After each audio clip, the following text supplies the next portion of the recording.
Lorsque l'Esprit du Seigneur m'a amené en Côte d'Ivoire, je vis des militaires. Des militaires qui étaient comme s'ils étaient en train de se regrouper. Mais ce dont je vis des militaires regroupés, ce n'était pas comme des militaires de l'armée, mais c'était comme des militaires autres que ceux de l'armée. J'ai prié le Seigneur que le peuple ivoirien comprenne que ce qui va leur arriver ne sera pas essentiellement ce qu'ils attendent ou bien ce qu'ils veulent. Je vis comme une négociation. Et dans cette négociation, c'était en République démocratique du Congo. Je vois le président de la République actuelle, il va nommer l'un de ses frères biologiques propres, qui est son frère aîné, et pas aîné mais en âge biologique. Il est direct dans la famille directe, mais à un poste qui a trait et qui a à voir avec les finances. Mais ce dernier, il n'avait ni compétence ni qualité. Il s'est fait un bruit parmi les autres, pourquoi il a fait, pourquoi. Mais la décision était maintenue, mais il a crié, les gens ont crié. Monsieur le Président, si c'était une bonne décision, ça n'allait pas être aussi révélé. Mais moi, je pense que, bien que vous ne pouvez pas écouter, si la grâce de Dieu va vous visiter, essayez un peu de changer cette décision et trouver quelqu'un d'autre pour éviter qu'on continue à vous taxer d'être tribal.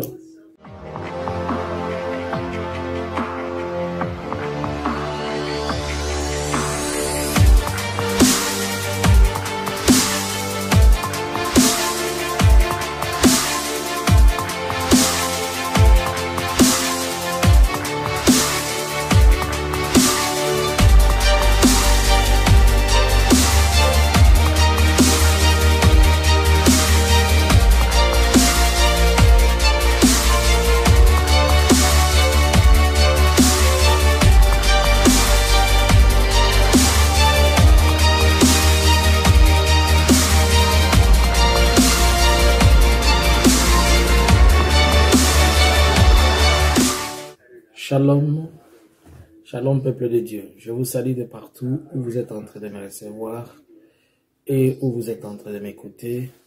Par la grâce de Dieu, c'est moi votre frère, votre ami et votre connaissance que vous connaissez. Je m'appelle Jean-Luc Amani.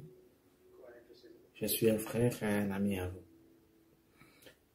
Je viens vers vous pour essayer d'échanger quelques 3 ou 4 choses de la part du Seigneur. J'aimerais à ce que, par la grâce de Dieu, que quelqu'un reçoive et qu'il écoute ce que j'ai à lui dire. Prions. Éternel des armées, Dieu d'Abraham, Dieu d'Isaac, Dieu de Jacob, Seigneur, c'est par ta grâce et par ton amour que nous voulons échanger ce message. Je demanderai à ce que tu sois celui qui nous domine, celui qui nous prend par son amour et par sa bonté, que par ta grâce tu puisses être avec nous au nom de Jésus. Amen. Bien-aimés dans le Seigneur, comme vous le savez, chaque fois que l'Éternel a besoin de faire quelque chose, ou bien pas il a besoin de faire quelque chose, chaque fois qu'il va se passer quelque chose, l'Éternel a toujours été là pour rappeler et pour revenir et pour parler avec son peuple. Je veux faire un petit rappel avant de donner quelques 2 ou 3 messages du jour. Je vais parler de la Côte d'Ivoire, premièrement. L'Esprit du Seigneur m'a amené en Côte d'Ivoire. Lorsque l'Esprit du Seigneur m'a amené en Côte d'Ivoire, je vis des militaires. Des militaires qui étaient comme s'ils étaient en train de se regrouper. Mais ce dont je vis des militaires regroupés, ce n'était pas comme des militaires de l'armée, mais c'était comme des militaires autres que ceux de l'armée. Et quelques temps après, là où ils s'est regroupés, c'était comme un camping, un campement de militaires. Ils avaient leurs armes, mais ils avaient des tenues presque dépareillées. C'est-à-dire, ils étaient torse nu et à moitié une tenue. Et après quelques temps, ce qu'il voulait faire, ça n'a pas marché. Et je vois Alassane Dramane Ouattara, l'actuel président, se retrouver devant eux. Et à la fois, il est avec eux, il est avec les autres. Et je suis sorti de cette vision-là. Mais il était comme leur guide, ou leur, pas leur guide, mais c'est lui qui avait maintenant une autorité ou une force au-dessus d'eux. C'est depuis 2 ans, depuis que le Seigneur m'avait mis à cœur de commencer à prier pour la Côte d'Ivoire, que l'Éternel m'avait dit qu'il ne veut plus qu'il coule le sang dans ce pays-là. Et comme l'Éternel ne veut pas que le sang coule en Côte d'Ivoire, j'ai vite compris que dans cette vision-là, qu'il va y avoir quelque chose qui n'est pas légal, qui va vouloir naître et qui va vouloir vivre, mais cette chose va finir par ne pas être selon ce qu'ils l'ont planifié.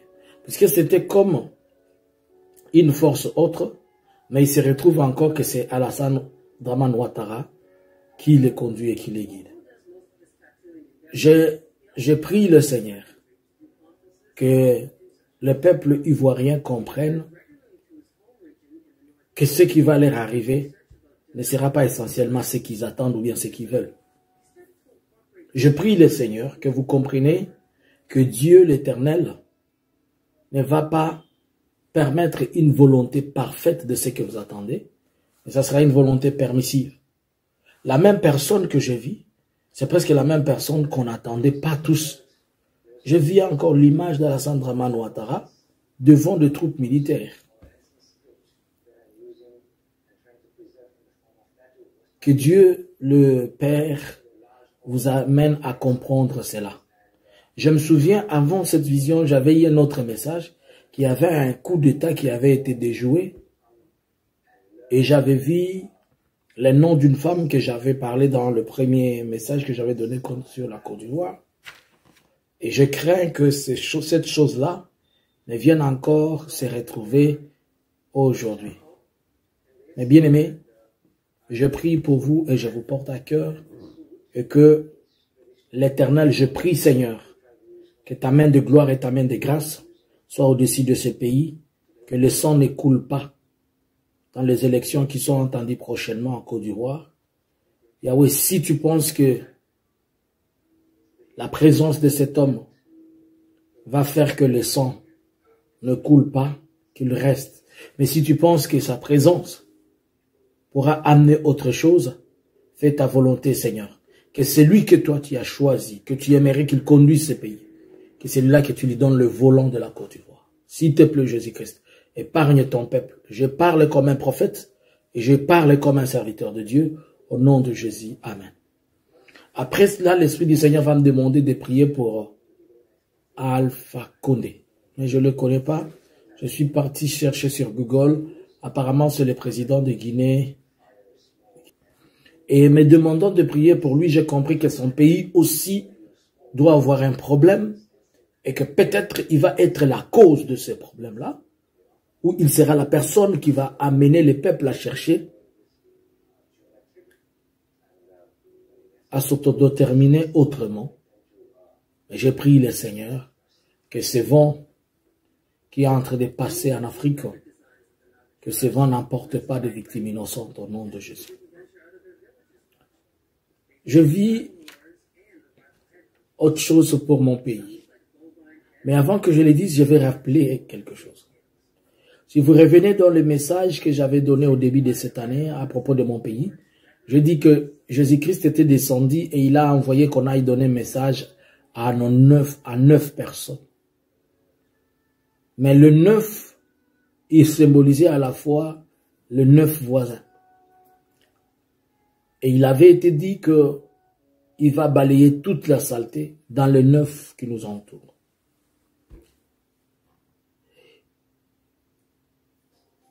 Si vous pouvez avoir l'œil prophétique et comprendre, il y a d'abord parmi les 9 un président qui n'est plus.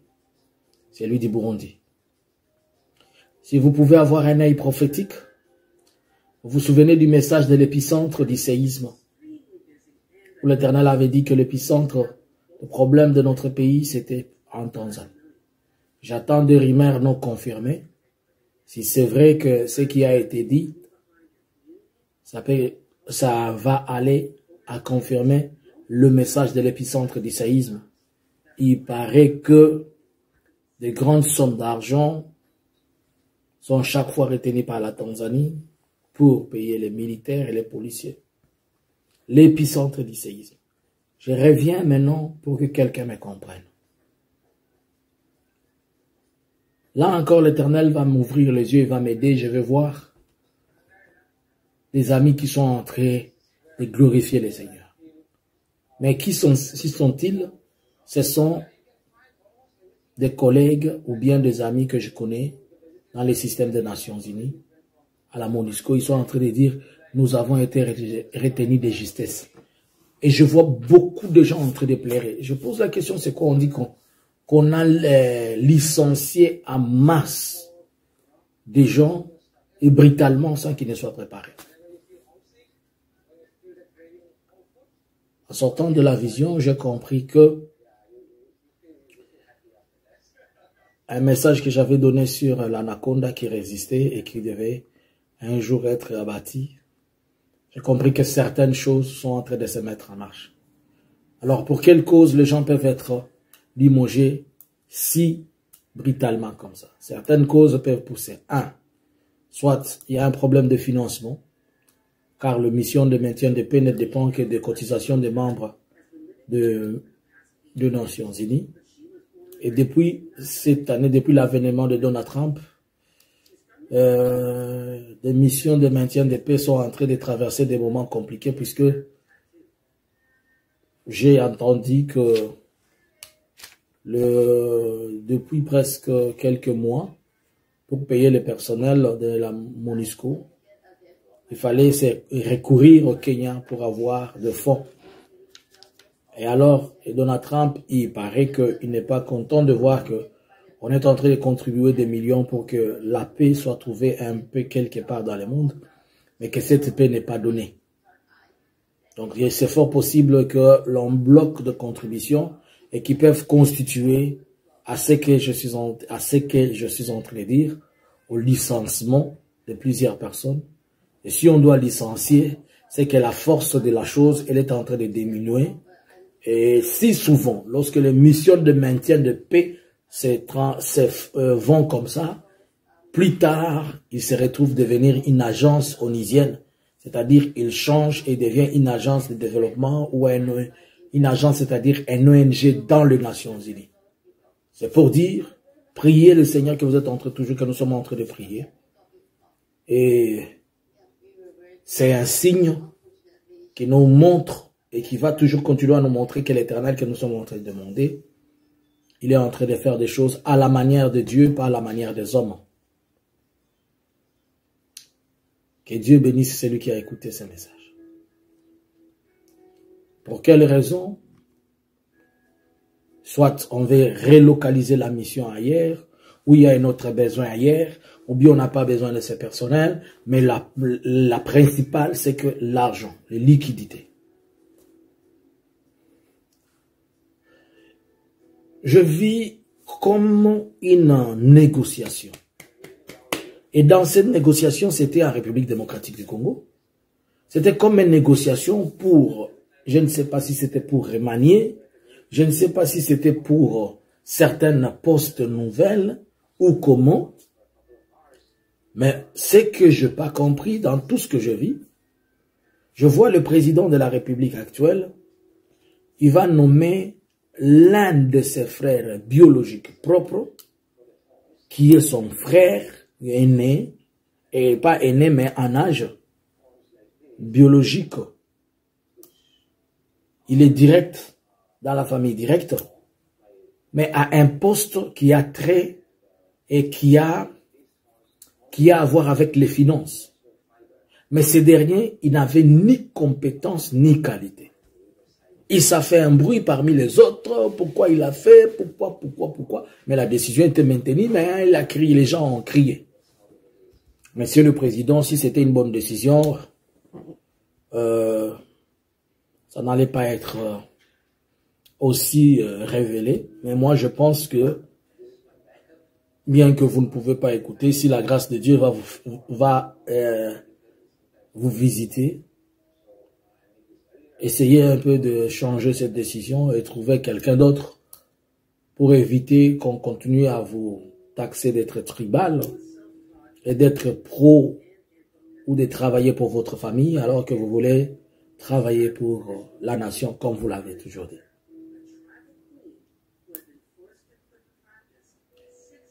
Et cela peut conduire à avoir une image qui ne sera pas une image bénissante et pour vous, et pour votre carrière politique, et pour le reste. Que Dieu bénisse celui qui a écouté ces messages, et que celui qui a écouté ces messages le partage à quelqu'un, et qu'il le partage à une autre personne, et qu'une autre personne le partage à une autre personne. C'était moi, votre frère, Kamani. Shalom.